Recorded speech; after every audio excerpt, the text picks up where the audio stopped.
and welcome to the Double Fault Podcast. My name is Will. I'm here with my co-host, Coach Jeremy, and we are talking the Monte Carlo quarterfinals tomorrow.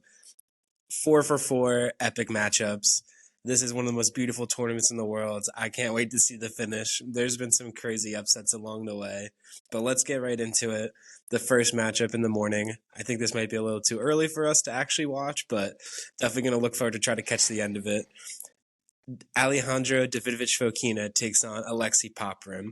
Both guys coming off upset wins. Fokina taking down Draper in 3 sets. Popyrin taking down Casper Ruud in 3 sets. I think that's pretty impressive scalps for both these guys. I'm curious. Oh, yeah. Fokina has the clay pedigree, and he's been playing incredible tennis. He is a surprisingly big favorite here at minus 200, but what are your takes going into this match? Fokina, Spaniard, gonna be used to that red clay, grinding, playing. You know, we've touched on him. You know, his resurgence this year. He's playing much better for the last 3-4 years, maybe. Had that top 20 caliber to his game. I think he's found it again. So he's a dangerous out, as he's shown by his results. Yeah, I this agree. Tournament. His level is way above his ranking after it dipped from last year. I mean, and he's been. I think even if he's not getting the actual wins over some of these top guys, he's very competitive in all of these matchups. I think he has the tennis, the intangibles with everything. It's just always the mentals with him. Sometimes he does kind of choke under pressure. I think he's still shaking off the fact that he did that underhand serve against Bruna. Moral of the story, yeah, he's back in full form. I do like him as a slight favorite in this match over our boy Alexei, who also 6'4", macho dude. Alexei, do you go by Lex? But yeah, Popyrin's been playing fantastic tennis. He belongs in that top 30. In my opinion, I think he rankings wise, he is where he belongs. He has upward mobility. Also, there are guys behind him in the rankings that can push him out of that top 30. So we'll just have, it's so contentious at that part of the rankings. But I think I'm giving the edge to Fokina here, not only because he beat Draper in the last round, that, pretty decisively. Draper played well in that second and third set, but Fokina, again, that was probably the best round of 16 match that we had. The most back and forth. You could disagree with that, but that seemed to be the most, the match with the most back and forths in that round of 16. Yeah, I think so. I had no idea who was going to win that. You'd think Draper would pull it out, being a new kind of pushing top 5 player, but good for ADF pulling it out. Yeah, clay hasn't always been Draper's best surface, but I think he's been playing the best tennis of his career, and his game does translate to the clay. So that is a very impressive win. I think Popyrin getting over Ruud is a very impressive win too. Because I think a lot of people had Ruud winning. Ruud winning the tournament. No, I had him in my semifinals, but I had him winning this quarter because I thought, with his consistency and the heavy topspin on this slow clay, it's how do you outgrind Casper Ruud? And Popyrin, and then Alexei's let me show you how we do it down under, mate. Yeah, seriously. And he's a he's a Patrick Mouratoglou product, so he has trained a lot on the clay. So he's not the stereotypical Australian player. He's got the modern game for all surfaces. Masters 1000 champion last year. Popyrin has game. I think this is going to be a pretty back and forth battle. I don't think if this was straightforward for Fokina, I'd be okay, Fokina played out of his mind. I think we can expect a couple of dips there and Popyrin to be a tough test. I think this could go. I think this is probably going to be a close one. I'm not going to bet this one because I don't see any major advantages here, but I think this could go 3 sets, and I'm gonna go Fokina and a up and down, back and forth 3 sets to start the day tomorrow. Same. Yeah, I think Fokina is just gonna barely edge it out, but he's a former finalist here. Yeah. Yeah, I think I favor him a little bit, his athleticism a little bit more in these longer rallies, and his ability to generate pace off both wings. But yeah, that one's gonna be a battle for sure. And then we have arguably the best match of the day. Carlitos Alcaraz takes on Arthur Fils. Carlos has looked back to his old self on this clay. Arthur Fils coming off a great upset, or not Fils coming off a great win over Rublev. Pretty straightforward. I thought Rublev was going to test him a lot more there, but I I think called you were right. Fils You were the right to call knockoff him an upset, but Alcaraz. yeah. Yeah, a little bit of an upset, but the way Arthur Fils has been playing, he's been playing top 10 tennis all year long. His game translates to all surfaces, and I called him like the knockoff Alcaraz because he reminds me so much of Carlos. It's just Carlitos is like so polished as a player. He just has that extra level that I don't know if Arthur has, but I think Fils has a real chance to make this competitive, and this is going to be an incredible watch. Yeah, I mean, unfortunately for our boy Artie, Alcaraz always makes it an incredible watch, regardless of who's on the other side of the net. And Fils can go toe to toe with the best, and he's shown that. But Alcaraz seems to be especially hungry. AO, okay, didn't quite go his way. Had a good, he won Rotterdam, right? Pretty Yeah, he won sure. Rotterdam. Won Yeah, he beat Demon in Rotterdam, the finals and there. was looking really good there. And then, you know, let's say unexpected losses, and people are Yeah, the Sunshine so Double. quick to jump off the Sunshine Double was pretty disappointing overall for him. And people were quick to say like, oh, I guess Alcaraz, isn't all that, which is, hilarious. And we've referenced this so many times, Yep. how the dominance of the big three, when you read between the lines, they were not just winning every single match. Like what Sinner did Yeah. last year was pretty unprecedented. And even what Alcaraz did last year was pretty like historical, like that they had such few losses. So the game is more competitive than it's ever been, especially with Sinner out right now. Just such a seemingly wide open draw and so many opportunities for the people. But I still think that Alcaraz is a cut above the rest of the field. And Zverev, kind of surprisingly, has not been a cut above.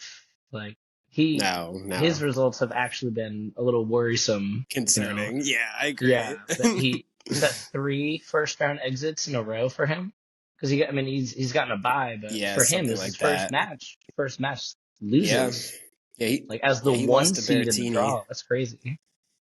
Yeah, I think having that one next to his name has definitely put in some added pressure that he is not thriving under at all. Yeah, I think it's reminiscent of when he was younger and he had all this pressure and then wasn't able to match it. So he needs it's a good problem to have, but I think he needs to make a few changes to be able to deal with that. Having the one next to him, or else Alcaraz is going to take that one. And he's creeping up on him in the rankings. I like Alcaraz to win in decently comfortable too. As boring as it sounds, I would love to see Feast with the upset. That'd be sick. But I think that Alcaraz is very determined right now. Like the way he, dropped that first set to Dolo and then all of a sudden made it a new match and just like 6-0, 6-1 against Cerundolo, debatably a top 10 clay court player in the world. Like, he's right on took that him to fringe, the woodshed, man. Alcaraz seems to be, and his last match too, Altmaier played great. Altmaier is another one of these guys. Yeah. It's like, look, when he's on, he can push that top 20, and he's not there. I mean, he took down Felix. Yeah, which, good for Altmaier that he was forcing Alcaraz to come up with his best tennis, but he absolutely did. And I just think that Alcaraz is my pick to win this tournament. Wow. And someone can take it from him, or Alcaraz could not show it. It's day by day with these guys, but the way that he's playing, I think I see the fire that we've seen so many times from Alcaraz, that he's gonna be the more talented player on the court. And as long as he executes, I think he's going to take out anyone in front of him, even Fils. As good as he's looked, I see Alcaraz a red hot Arthur Fils. Mm-hmm. He's still gonna just have TMG for him. Yeah, I think we've said it plenty of times. If Carlos brings his best tennis, he's not many people are going to beat him. But I think I got to give a lot of credit to Arthur here. I think he can make this a match. I was a little concerned about Carlos coming into this tournament just because he has like Barcelona next week and then Madrid after that. I don't think winning Monte Carlo isn't really like a priority of his season, where his main focus is performing well in front of that home Spanish crowd. I mean, now that we're in the quarterfinals and we're here, that doesn't mean I think he's gonna, just not want to win. But I think Arthur is gonna make this a tough match. I think it's a pretty back and forth close too. I think Arthur can hang with Carlos in his rallies and kind of match his athleticism a little bit. Both guys play well in the clay. I think I just want Are you every taking the match to be over? close tomorrow. Are you taking I'm the taking the over? over. Oh I'm my taking god, over crazy. 21 and a half games. I mean, if Cerundolo can get a set off Alcaraz, I think Fils can too. He has that level. I think that was a seriously impressive win over Rublev. 2-3. Like, are you kidding me? Against Rublev, who won this tournament in 2023 and like was looking Agreed. great. Like, I Yeah. think that's kudos to like the level that Arthur is showing, and I think he's proving that he belongs in the top 10, and I think he's going to get there very soon because he's knocking on the door. I think he's like 13 in the live rankings.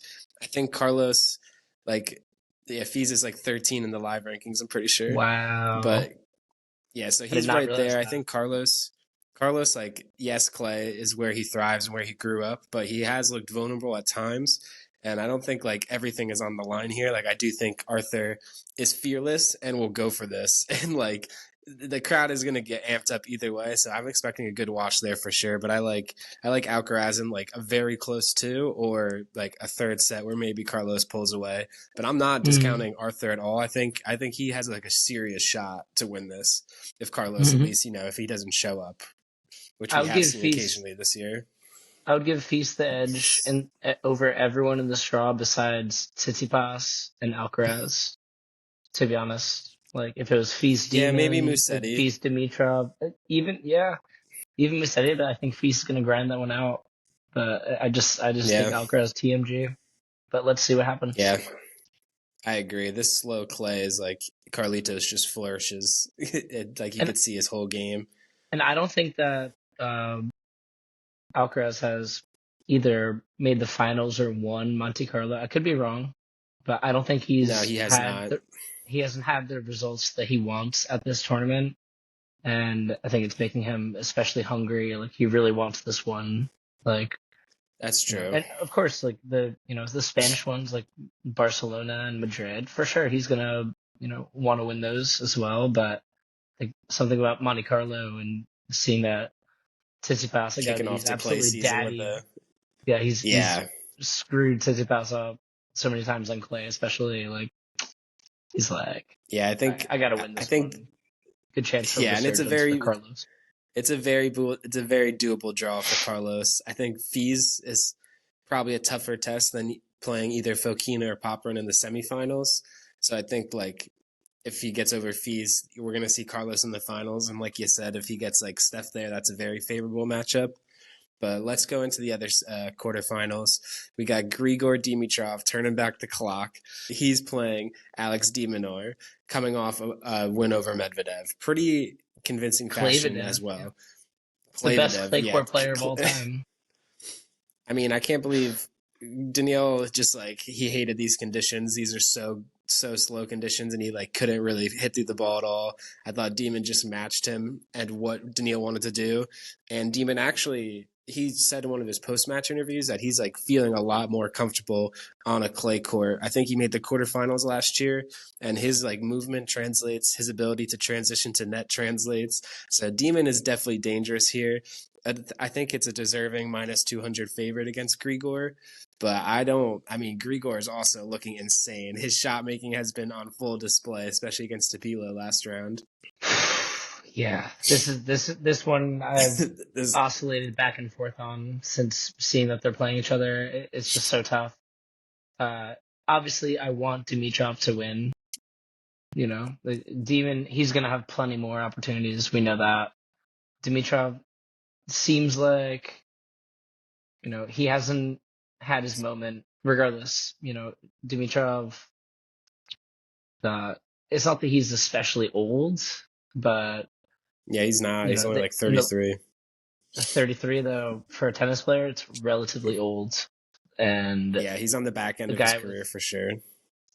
so many injury concerns throughout his career, and has always had that potential, always had that pressure being compared to Roger. Would love to see him be able to push through this and face the winner of Tsitsipas Musetti and ultimate one-hander battle for the right to I was play gonna say more. Alcaraz in the finals. If it, like that Dimitrov versus the winner of Musetti and Tsitsipas would be an epic semi. Not that de Minaur versus those guys wouldn't be, but I want Dimitrov to win this. Who I think is going to win this? De Minaur looking more comfortable than ever on clay. And he has to realize that it's a good little pot because he's another guy. He wants to be with Draper pushing for the top 5. And that decisive win over Medvedev, yes, on his worst surface, but still 6-2, 6-2 over Medvedev is a super clinical one-way traffic win, no matter who he you took are. a Mahach too in the round before. That's an Mahach, impressive pretty win. good. Pretty good, got to take Demon over Mahach every time. But yeah, but if he wants to be top 5, like you said, he's got to win matches like this against Grigor. Like this is the perfect spot, like a prove it moment. Like, are you at that level right now? Yeah, so he's gonna see this as a real opportunity to make the finals. Because if he beats Grigor, then I think Tsitsipas might be a little bit more of a Grigor's great on all surfaces, but Tsitsipas obviously 2-time champ. Here, especially three-time champ. Yeah. This is like his domain, So I not to skip forward on you or anything, but let's say the winner of this faces Tsitsipas in the semi. If they beat Tsitsipas there, they're like, all right, I just have to beat Alcaraz. Like what a daunting, just have to beat Alcaraz. What a daunting draw. I mean, but let's wrap up this one. Final pick. Are you going Grigor? Can you do it? Because this is a tough one. I don't really have a strong thing either way. I think I kind of have to favor Demon a little bit just because of how well he returns and everything, and maybe there's physical concerns. If Demon can outlast Grigor and make this a grueling physical contest, I kind of think Demon will outlast him in a long ass 3 sets. Just such a contrast, such a contrast in play style in the best way. It's really hard to see. One of the best, and 2 of the fastest guys on tour, mind you. Absolutely blazing speeds coming at us in that matchup. No free points, let's say. But no, Dimitrov's gonna be, looking to be on that front foot a little bit more often than de Minaur. Just the way their game styles are. But how much is it going to help him? Because Demon's just going to track it down. It's such a slow court. I'm gonna go Dimitrov. I am, and historically in matches like this, when I've I'm not a betting man. I just watch tennis for the love of it. But Dimitrov, he's just come up short one way or another. But once again, I'm gonna go Dimitrov. Just because it's such a pick'em. I'm just gonna go Dimitrov. Yeah. Wouldn't bet on this. Double falters. Wouldn't bet on this one. My heart definitely wants Grigor there. My head a little bit says Demon. But I think I cannot wait. I cannot wait for this last quarterfinal to end the day tomorrow. Defending champion Stefanos Tsitsipas takes on the red-hot, fiery, short-haired now Italian Lorenzo the Musetti. Come on, this is ridiculous. this might. I retweeted this that somebody said Tsitsipas versus Musetti in Monte Carlo might be like the most aesthetically pleasing tennis match of all time. Like The it is going to be at. backgrounds. Yeah, like it's gonna be a joke in like a movie setting. Like it is, it's really gonna be like they're painting a picture on artwork or something. Like it's gonna be great. Yeah. I mean, Steph has dominated this head to head. This is like his home turf, pretty much. This is where his game brims confidence, and he, you know, he's a completely different player when he steps in this clay in Monte Carlo. I thought, you know, not the toughest draw to get here. I think Musetti is definitely a little bit more battle tested, especially getting by Lehechka and Berrettini. So it's really tough to gauge like how well Steph is playing. I think he's going to be confident coming into this against Musetti. Well, I I feel mean, so bad for our boy Nuno Borges because Steph Tsitsipas absolutely annihilated. one and Did one you see double any of that? breadstick, a little bit. Annihilated. And Borges is a top 30 player, right? Like, if he's not top 30, he's He's like 32 or something, He's like a yeah, he's bona definitely top fide. 50. I think he's up there. I think he's up there. You'd be surprised, Borges. Yeah, Maybe recently he's slid a little bit, but he's not a guy you'd think that Tsitsipas would be 1-1. But I guess here at Monte Carlo, possibilities are endless for our boy Steph.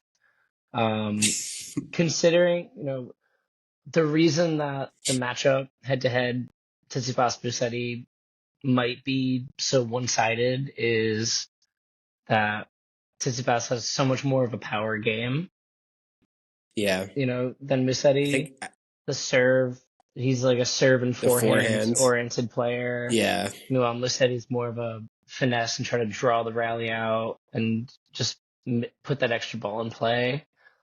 Steph might be able to just, snuff that out quickly. I think it's going to be, as you said, very aesthetically pleasing. But I like Tsitsipas winning, maybe a close 2. Kind of doubt it goes 3. I think Tsitsipas is going to be, as impressive as Musetti was against Berrettini, right? yeah. I think Tsitsipas is beating Berrettini in straight sets as well. And Yeah. most of the field, I think Tsitsipas, he's just unlocked here. Monte Carlo is his second home. I like Dimitrov's obviously a shakier pick, but I like Tsitsipas making the semis and playing against, let's say, Dimitrov or Demon. But yeah, I like Tsitsipas winning this. I would be okay with either of these guys winning. I love both these guys. I enjoy watching both of them play. I think Musetti is probably like the best watch in tennis right now. I think though in this matchup, why there's such a lopsided head to head, everything that Musetti does well, like you said, Steph kind of does like counters that and matches it. Plus he has that extra dimension where he can, hit through his forehand a little bit more and gets a little bit more on serve. So I think like I mean, I'm just not going to bet against Steph in Monte Carlo, to be honest. Like, I think he does win this. I think Musetti is playing well enough where this is not going to be straightforward Stefanos. I think this could go like a very tight 2 or 3 sets. It really depends, like, the level of confidence Steph is, if Musetti's feeling it a little bit. But I think in these slow clay courts, both these guys are so hard to hit through. Their one-handers are not a liability. They're actually like a strength with their ability to generate topspin. I think Musetti, his slice is unreal. His shot making is unreal. I think Steph is a little bit more of the safer option here. I might take the over just for fun to root for a good match, but I like your prediction as well. I think Stefanos gets through here. There's just too much on the line for him here. This is like his whole season revolves around winning Monte Carlo. He got out in the Sunshine Double early, got a lot of prep before here. Like this is where he makes his money, and he's like he dropped so many points when these points came off that he's like down to like 18 or 17 in the live rankings right now. But if he wins Monte Carlo, he's like all the way back up to like 7. So like there's so much on the line. I'd hope that doesn't like bring expectations and like the weight of pressure for him. But I think like this is like his biggest tournament of the season, and this is going to be the biggest test so far he's faced. Musetti is going to be a very, very tough out. I think this is going to be like a close battle. Maybe we get a classic to end the day. but I think Stefanos, with that like mental edge and the head to head and the confidence coming in, I think he does edge out Musetti in like 3 sets. But I'm expecting a war. Let's see. And then real quick, Hoping for him. finals predictions. Do we both have Carlitos getting to Tsitsipas? Because that would be an insane final. Even though Steph has had his demons, even though Steph's had his demons against Carlos, if there was ever an opportunity for him to beat him, it would be in Monte Carlo. So sign me up for that matchup. I think a lot of these guys I would love to play could get very interesting based off who wins tomorrow. But if we get a Tsitsipas Alcaraz final, sign me up for that on Sunday. Yeah, I don't think anyone would be complaining about that, except if you're Arthur Chase. Yeah, or Demon or Fokina. Yeah, this 1 week. But yeah, I think I don't know if it comes down to that. I think Carlos does beat Steph probably in like 2 sets, but just because of the matchup, because he just absolutely dominates that and knows how to play Stefanos. But I would love to see that dynamic and how Steph reacts to what Carlos has dominated historically throughout their career so far. So let's get that final. This Masters has been incredible. This 1 week condensed format, so much great tennis every single day, jam packed with matches. I think they should do this more often. Monte Carlo has been such a great kickoff to the clay season, and we're in for a couple great months of tennis, Jeremy. I can't wait. Yeah, this must be like the Tennis Channel's most popular time that people are getting a month or 2 like subscriptions, because like this is, prime time non-major tennis is this little clay block that there's the bunch of Masters 1000s, none of which are in South America. Why? But regardless, it's super exciting stuff. What Barcelona's on the horizon, then Madrid shortly after. And then to cap it off with Rome and then Roland Garros. Our boy like it's going to be this making his return at Rome. Dude, the 3 months return. This 3 months has gone by so fast. Like he's literally about to come back in like a month. Like that's insane. But yeah, it's been great talking to you. I hope our boys come through, and let's go enjoy Monte Carlo tomorrow morning because I need to go to bed so I can wake up early for these matches. Absolutely. Keep double faulting out there, and if you enjoyed, don't forget to subscribe, and let's go enjoy some tennis tomorrow.